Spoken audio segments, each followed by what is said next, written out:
Rudik, merci beaucoup d'être en direct avec nous. Vous êtes donc députée ukrainienne. Les images qu'on vient de voir, elles vous sont bien familières parce que vous-même, vous avez suivi une formation au maniement des armes. En tout cas, vous avez joint le combat au début de ce conflit. Est-ce qu'aujourd'hui, 6 mois après, la mobilisation est toujours intacte?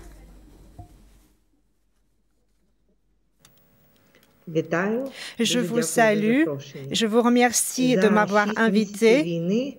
En 6 mois, depuis le début de cette guerre, je suis persuadée que chaque Ukrainien a soit appris le maniement des armes, soit acquis d'autres savoir-faire qui permettent de s'entraider pendant cette guerre et de permettre à tous de survivre. Cela fait 6 mois que la guerre a commencé.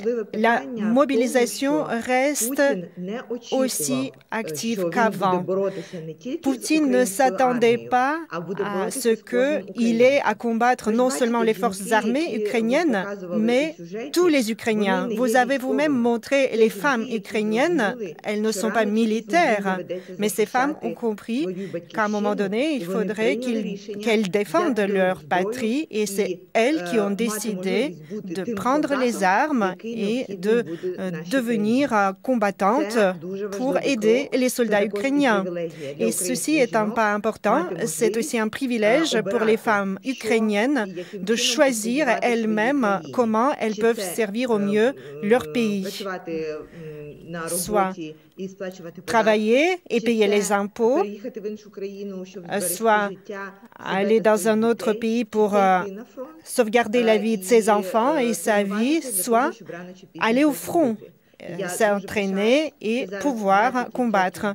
Et je suis fière que 20% des forces armées ukrainiennes soient des femmes. 20%, oui, c'est un chiffre impressionnant. Chiara Rudik, 6 mois aujourd'hui que la Russie a entamé son invasion de votre pays, invasion à laquelle vous avez partiellement résisté, mais aujourd'hui 20% du territoire est conquis. Votre président l'a rappelé ce matin, il compte regagner tous ces territoires, mais on le sait qu'on s'engage dans une guerre longue. Est-ce qu'il y a parfois un peu de découragement quand vous envisagez tout le travail qu'il y a à faire aujourd'hui pour aller jusqu'à la Crimée, reprendre cette Crimée occupée depuis 2014?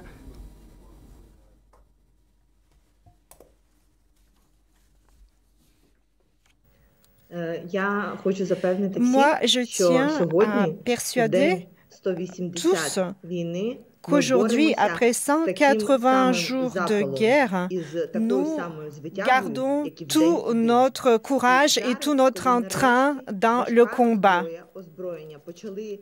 Pareil qu'au début. Maintenant, les armes lourdes sont accessibles. Ces armes commencent à arriver au front ukrainien.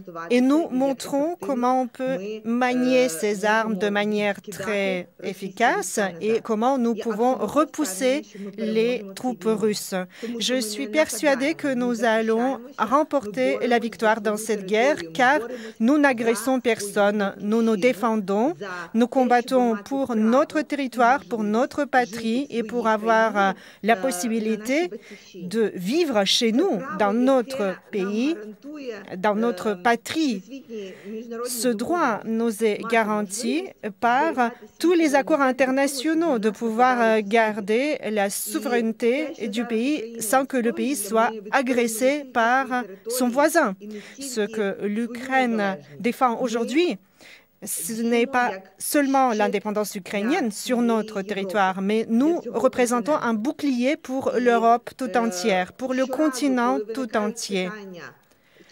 À chaque fois que la question se pose s'il faut augmenter l'aide à l'Ukraine, j'invite tout le monde à penser à ce qui arriverait si ce n'est pas le cas.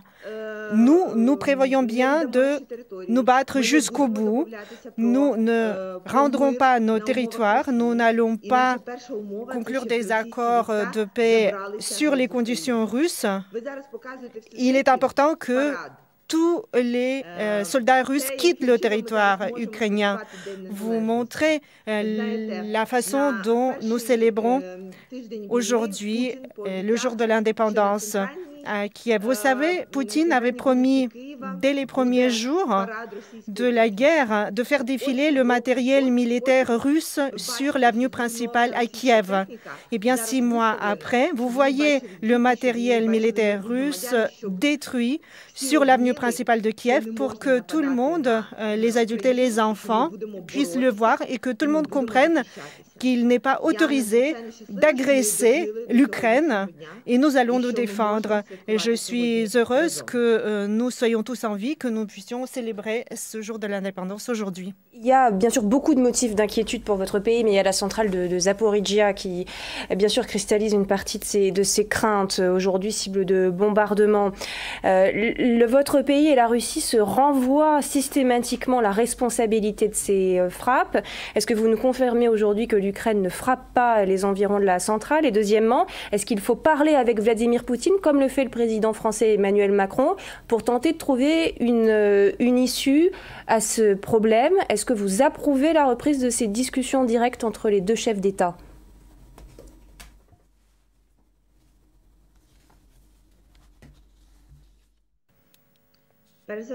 Avant tout, comme nous utilisons les armes qui correspondent aux standards de l'OTAN, il est très facile de vérifier où les tirs ukrainiens sont adressés. Donc, s'il est nécessaire de vérifier, il est facile de prouver qu'il n'y a pas de tirs ukrainiens sur cette centrale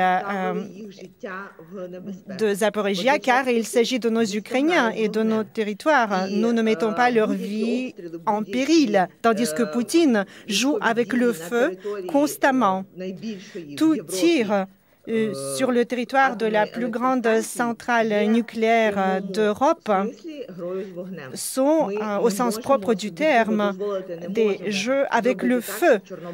Nous ne devons pas permettre à l'accident de Tchernobyl de se reproduire. Par conséquent, il est important que les équipes internationales de surveillance puissent arriver à cette centrale nucléaire, car nous sommes à un pas d'une catastrophe.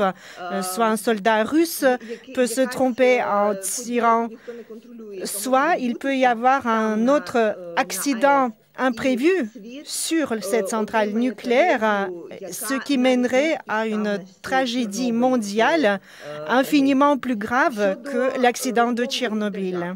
En ce qui concerne la communication au niveau des chefs d'État, moi j'ai une question. Que voudrions-nous entendre qu'on dise à Poutine et que voulons-nous entendre comme réponse de sa part? Car après Boutcha, après Irpin, après le début de cette guerre d'envergure menée par Poutine contre l'Ukraine, est-ce que vous pensez qu'il y a une chance qu'il change d'avis et qu'il change de comportement?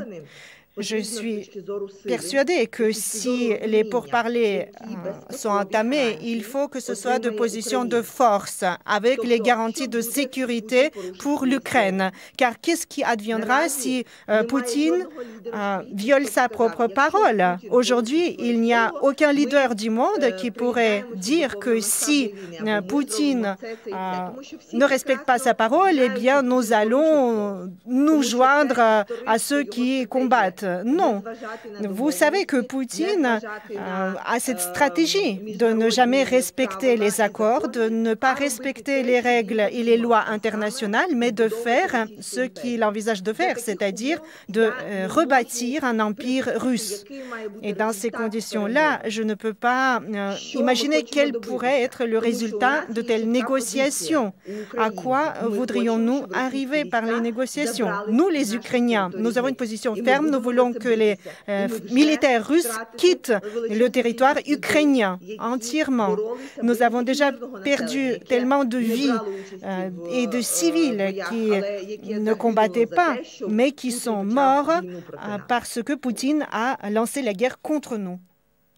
Merci beaucoup, Kira Rudik, d'avoir pris le temps de nous répondre. Bonne fête nationale à vous, malgré les circonstances qu'on sait extrêmement difficiles, d'autant que, rappelons-le, vous êtes en haut niveau d'alerte en cette journée de fête nationale.